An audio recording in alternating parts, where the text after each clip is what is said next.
वक्फ संशोधन बिल संसद में 2 अप्रैल को पेश हो सकता है। वहीं अजमेर दरगाह से चीफ ने वक्फ बिल का समर्थन किया। एआईएमपीएलबी और विपक्ष लगातार इस बिल का विरोध कर रहा है, जिस पर बीजेपी ने मुस्लिमों को गुमराह करने का आरोप लगाया है। रिपोर्ट देखिए।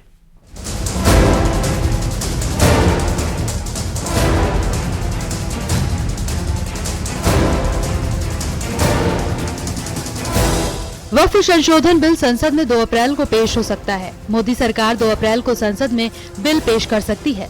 बिल का मुस्लिम संगठन समेत विपक्ष विरोध कर रहा है। वहीं एआईएमपीएलबी ने नीतीश कुमार और चंद्रबाबू नायडू से बिल का समर्थन न करने की अपील की। नीतीश कुमार जी और चंद्रबाबू नायडू जी से खासकर अपील की है कि आपको एक सेकुलर चेहरा समझा जाता है और आपको मुसलमान भी बड़ी तादाद में वोट देते हैं। आपकी जिम्मेदारी है कि मुसलमानों के साथ होने वाली इस नाइंसाफी का साथ नहीं दें। वहीं अजमेर दरगाह से चीफ ने वक्फ बिल का समर्थन किया। उन्होंने कहा कि वक्फ बिल में संशोधन समय की मांग है कि वक्फ में अमेंडमेंट की जरूरत है। देखिए, वक्फ का मतलब ये कतई ये नहीं है कि लोग ये कह रहे हैं कि मस्जिदें छीन जाएंगी, खानकाएं छीन जाएंगी, कब्रिस्तान छीन जाएंगी। ये कहना गलत है। हो सकता है कुछ सेक्शन से उनको प्रॉब्लम हो, ये ऐसे मत हो। ये डेमोक्रेसी का पार्ट है और सरकार को कोई जल्दबाजी नहीं है। सरकार ने बहुत तसल्ली से इस बिल को लाई थी। सरकार ने बाकायदा जेपीसी में ये बिल दिया। जेपीसी ने बहुत पेशेंटली सबको सुना है और उसके बाद में अब ये बिल पेश करने जाएंगे। संसदीय कार्य मंत्री किरेन रिजिजू ने आरोप लगाया कि विरोध करने वाले वही लोग हैं जो वक्फ की संपत्ति पर कब्जा करके बैठे हैं और लोगों को गुमराह कर रहे हैं। ये वक्फ का विरोध करने वाला कौन लोग है? जो कुछ लोग ताकतवर हैं, वक्फ के प्रॉपर्टी को कब्जा करके रखा हुआ है, वो लोग मिसगाइड कर रहे हैं, लोगों को गुमराह कर रहे हैं। ये बिल्कुल ठीक नहीं है। अच्छा, मुझे बताइए कि कुछ लोग कहता है कि ये वक्फ अमेंडमेंट बिल अनकॉन्स्टिट्यूशनल है। वक्फ संशोधन बिल के लिए बनाई गई जेपीसी के चेयरमैन जगदम्बिका पाल ने कहा कि बहुत सारे मौलाना भी वक्फ संशोधन बिल के पक्ष में हैं। बिजनेस एडवाइजरी कमेटी की मीटिंग में तय होगा बिल कब पेश होगा।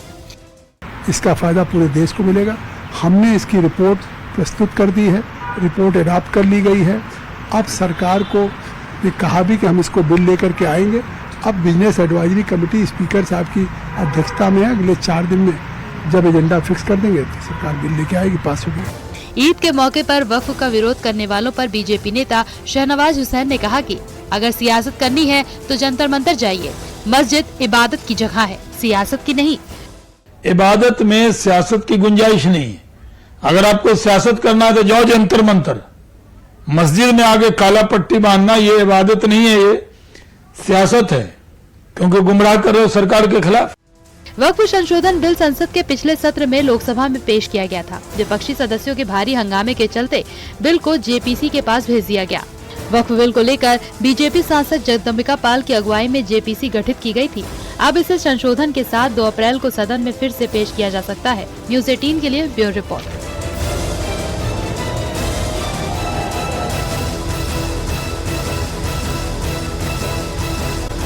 यूपी से एमपी तक और ईद पर विवाद खड़ा करने की कोशिश की गई। आखिर क्यों ईद पर फिलिस्तीन की याद आई? ईद पर अमन का पैगाम देने की जगह क्यों फिलिस्तीन के झंडे लहराए गए? इस रिपोर्ट में समझते हैं। ईद का जश्न, फिलिस्तीन का रंग, पोस्टर वाला पैगाम, झंडे पर घमासान। भोपाल टू सहारनपुर, फिलिस्तीन के लिए दुआ। भाईचारे का त्योहार, सियासत की क्या दरकार।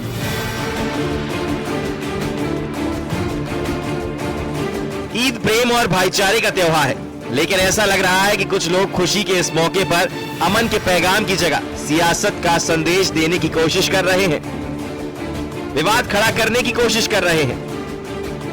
भोपाल से सहारनपुर तक ईद के मौके पर कहीं फिलिस्तीन के समर्थन में पोस्टर नजर आए तो कहीं फिलिस्तीन के झंडे लहराए गए। भोपाल की ये तस्वीरें देखिए। मस्जिद में नमाज के लिए कुछ लोग पहुंचे थे। इस दौरान ईदगाह के बाहर कुछ युवा फिलिस्तीन के समर्थन में पोस्टर हाथ में लिए नजर आए। ये लोग फिलिस्तीन के समर्थन में पोस्टर लेकर ताजुल मस्जिद पहुंचे थे। ये भी कहा जा रहा है कि ईद उल फितर के मौके पर भोपाल के ईदगाह में फिलिस्तीन के नारे लगाए गए। यूपी के सहारनपुर में फिलिस्तीन का झंडा लहराया गया। ईद की नमाज के बाद नमाजी घंटा घर पर पहुंचे और जाम लगा दिया। हाथों पर काली पट्टी बांधकर फिलिस्तीन के लिए नारे भी लगाए। ईद के मौके पर फिलिस्तीन के समर्थन पर सियासत भी तेज हो गई है। जो हिंदुस्तान औरंगजेब विवाद पर आरएसएस नेता भैयाजी जोशी का बड़ा बयान आया है। उन्होंने कहा कि औरंगजेब का मुद्दा बेवजह उठाया गया, उसकी मृत्यु यहां हुई तो कब्र यहां बनी, जिसकी श्रद्धा है वो उस कब्र पर जाए। भैयाजी जोशी ने कहा कि हमारे आदर्श छत्रपति शिवाजी महाराज हैं।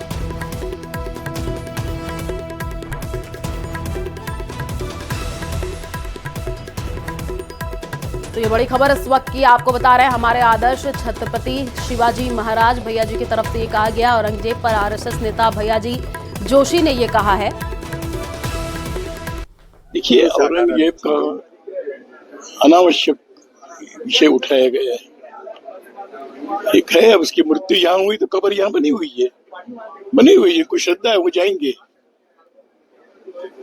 हमने तो छत्रपति शिवाजी महाराज का जो आदर्श है, उन्होंने अफजल खान की भी वहां पर कब्र बनवाई थी, तो वो तो है भारत की ये उदारता की सर्वसमावेशिता का प्रतीक है।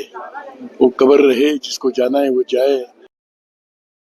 जोधपुर से बड़ी खबर है, आसाराम को आज सेंट्रल जेल में पेश होना है। गुजरात के मामले में गुजरात हाईकोर्ट ने 3 माह की जमानत बढ़ा दी है और आज जोधपुर के मामले आज फिर जेल जाना है आसाराम को, ऐसी जानकारी है। आसाराम के अधिवक्ता ने जोधपुर में अर्जी कर रखी है पेश। आपको बता दें कि आज केस को मेंशन करवाकर लिस्ट करवाने का प्रयास करेंगे और आज का दिन आसाराम के लिए महत्वपूर्ण है। यदि नहीं हुआ लिस्ट तो आसाराम को जाना पड़ेगा जेल। पीड़िता के वकील ने भी एक अर्जी पेश की है। तो बड़ी खबर इस वक्त की आपको बता रहे हैं जोधपुर से, जहां पर आसाराम को आज सेंट्रल जेल में पेश होना है। आसाराम के अधिवक्ता ने जोधपुर में अर्जी पेश कर रखी है। बड़ी खबर आपको बता रहे हैं, आज केस को मेंशन करवाकर लिस्ट करवाने का प्रयास करेंगे।